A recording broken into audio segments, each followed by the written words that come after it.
アンソニーとしても知られているザ・スーパービッダン、マイケルとしても知られているザ・ミラクル。What is up, guys? This is Anthony, and today we are going to be talking about Chaos Code New Sign of Catastrophe. Now, if you've heard of Chaos Code before, then you will know that this is a very interesting fighting game, one that I did not think got the recognition it deserves, so I'm glad it got a PS4 release. And while I'm glad it got re-released on PS4, it didn't come with a whole wealth of changes, but we didn't really properly talk about this game. So we're going to talk about this to newcomers to the game. So if you know a lot about the game already, you may want to skip towards maybe the middle or the end where I get to talk about what they've added. This first part is for people who are just coming into the game and have never heard of it. So yeah, let's just talk about the game, shall we? If you have played King of Fighters, some of the older ones, I want to say maybe between KOF 2000 to till the Ash Crimson saga, I'll say. Nah, just stick with me here. It plays a lot like KOF. It feels a lot like a KOF game, especially the older ones where they were still using sprites and things weren't so complicated with all their EX moves and hyperdrives and blah blah blah.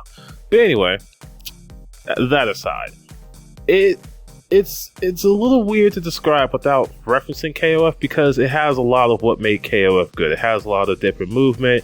You got high jumps, you got rolls, you got different types of way to cancel your moves. But it's not as if it's a clone of KOF. It just seems to borrow from it a lot because it does have its own mechanics where you can pretty much customize your fighters.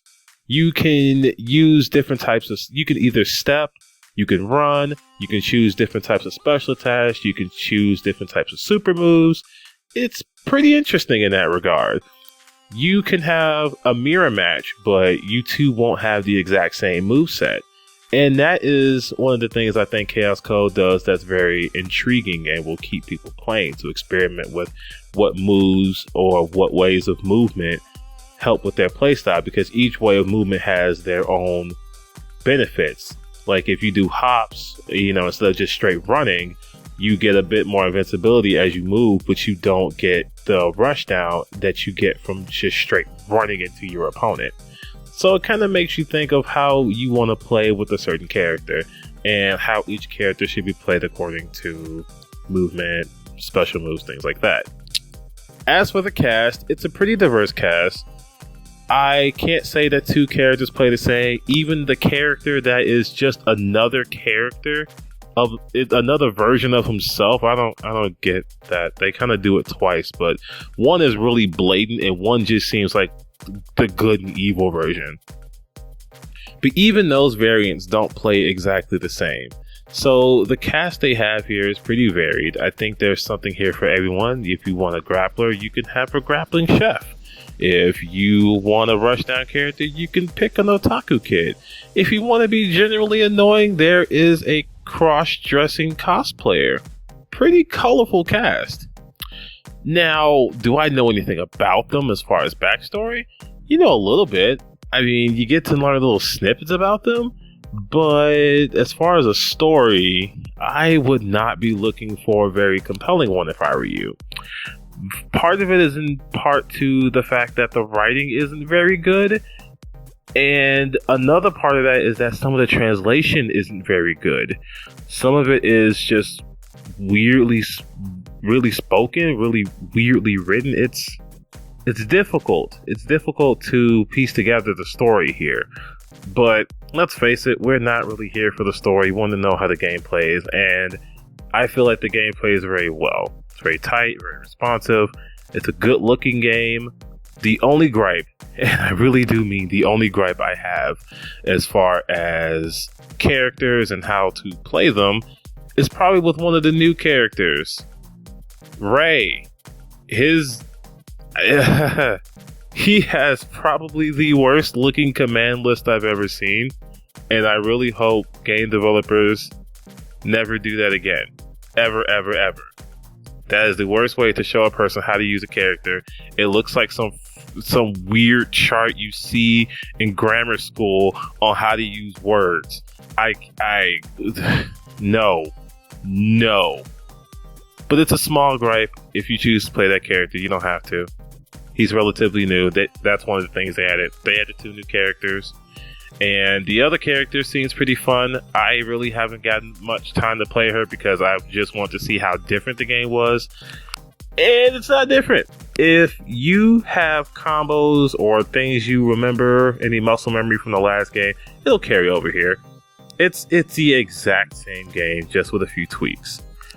So now that we've gotten the gist of the original game out the way, we could talk about what they've added. One of the things they added was a mission mode. It's pretty quick. It's only 10 missions. 4 of them are hard. The rest are pretty basic. Beat all the female characters. Beat all the male characters. You can only use normals here. You can only use specials there. But then they get into defeat the overpowered enemy. The enemy may have refilling health or infinite meter. Things like that to kind of make it seem difficult. But after a few tries, you can clear mission mode in maybe less than an hour if you're really good. But the most important thing they added was online functionality. That was what the last game sorely lacked. It did not have online functionality, and it ultimately killed it before it even got a chance to get started. Some games really do get started and they have the momentum and things like that. I mean, like, look at Chaos Code. Great game, and they got a good start, mainly because it had online functionality.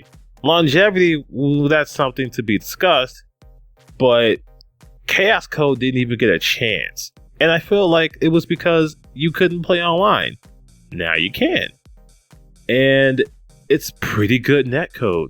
It's some of the better netcode that I've seen in recent fighting games. I would put it up there with maybe around Mortal Kombat 10 when they improved it. Yeah, I'd say around there. It's pretty good. Now, the problem was I had to enlist Michael to test it because as of right now, no one's really playing it online. And I think that's because no one really knows this game exists yet, which we're hoping to remedy. But the online is pretty good. We didn't really experience any lag or anything like that. The controls felt a little bit weird on my end, but it cleared up. It may have been just me. It may have just been because I'm a pad player and I use the analog stick. Yeah, I know it's a little strange. So if you are a pad player, I would highly recommend you use the D-pad, not the analog stick. But ultimately, online, good. It has the typical online functionality, player match, ranked match, leaderboards, things like that. Nothing too extravagant or special. And as far as single player content, you get your typical score tag, you get survival mode. You even get a color edit mode, which looks pretty cool. You can unlock colors to edit your favorite fighters to look the way you want them to. With an all-black character wearing all black, you can have that as soon as you unlock the colors for them. And other than that, there isn't a whole lot to say about Chaos Code. If you've played the game, then you're really only picking this up because it has online functionality. If you have never played it, then I would suggest you do so to get into a new groove of a fighting game that isn't BlazBlue, that isn't Street Fighter, that isn't Guilty Gear. It's a nice game, and I hope it gets more recognition. So, let's get this down to the pros and cons here. So, pros: solid fighting game, good netcode, nice cast of characters, good looking game, nice music. Very catchy music, I must say. It's one of the better game soundtracks. I could see myself downloading it and maybe listening to it on my way to work. Cons: no one's really playing it online, so it may be a little bit difficult to find matches with people who you aren't friends with. If you've already played the game, it doesn't really add a whole lot unless you really, really love the game and want to play it online. No, I'm not going to count it as a con, because it's only one character, and you can totally ignore it. So those would be my cons. If you've already played it, it offers nothing really big for you, and yeah, I think I'll leave it at that. So, if you guys have played Chaos Code New Sign of Catastrophe, how have you guys been liking it? If you are new to the game, as I said before, I suggest you give it a shot. If you've been playing it for a long time, let us know. Maybe we can play sometime, because finding a match online is a pain.